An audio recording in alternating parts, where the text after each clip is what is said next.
Some of the people that I have coached who are very successful in their life, they share a very interesting secret.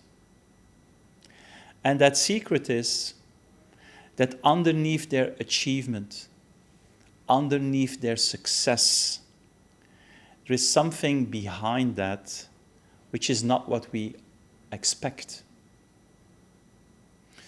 A lot of these people are going for this high achievement, this desire to really prove themselves, not because they love it, but because the child in them many years ago made a decision that it needed to prove itself in order to be loved.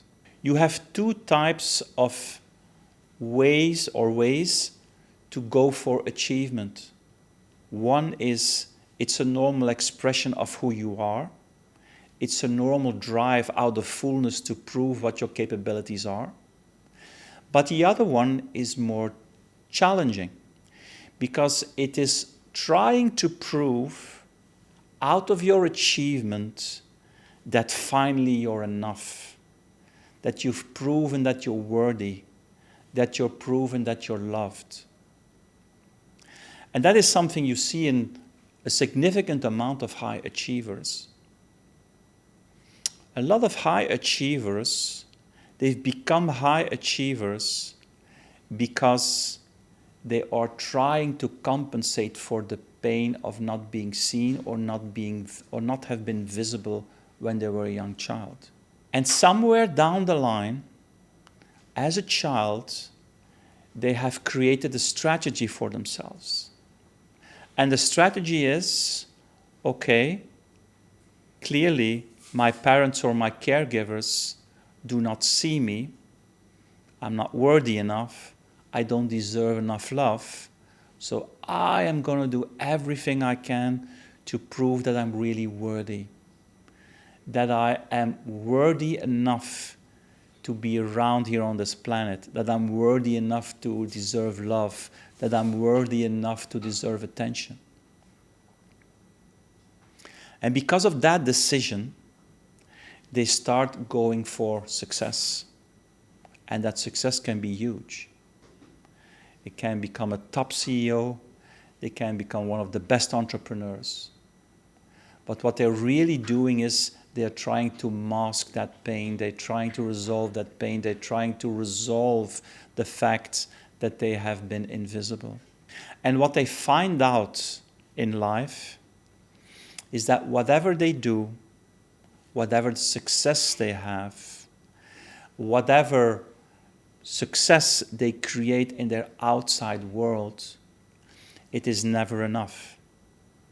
Because the outside, if the pain is still there on the inside, the outside can never be sufficient to compensate for that.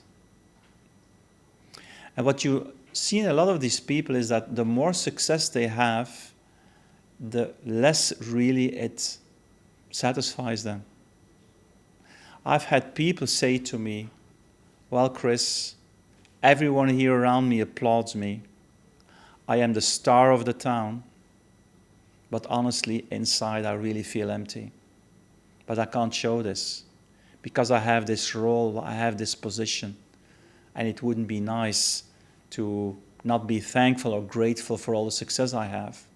But if I'm honest with myself, I really feel flat. I don't really feel high because of this success. It doesn't satisfy me. And that's what you see when the internal wound is not healed and you try to compensate for this wound that cannot be healed with external validation. That's where people become restless. And that might be one of your symptoms. You might be the person who can never sit still. You're always on the move. You have so much difficulty, literally like sitting 5 or 10 minutes on a sofa. You always want to move. You always want to achieve. Yeah, you just had your first success, you're already on to your next success, an even bigger success. And it never seems to be enough. If that is some of the things that you recognize, very likely you're compensating for an early pain.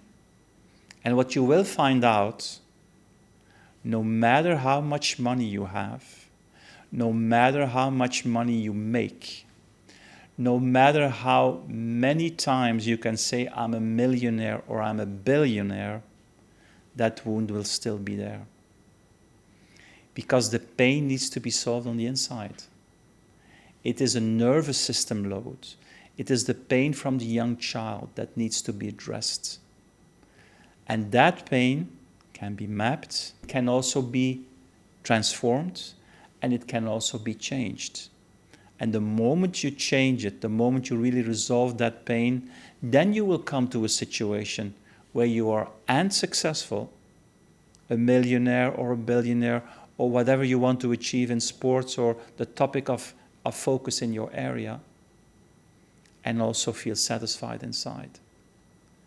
Because that's what most people are looking for. The moment they got out of the survival state by not having enough money, then you want to go to the next level. And the next level is having enough money, but also being deeply satisfied in yourself. And it so clearly shows, if you know a bit about body language, it so clearly shows if people are successful, but also happy on the inside, smiling on the inside. If that's not the case, there's a way to address it, if you want to. Corporate is definitely something that you have to look into, because that's a system I've developed to map that original nervous load and to transform it.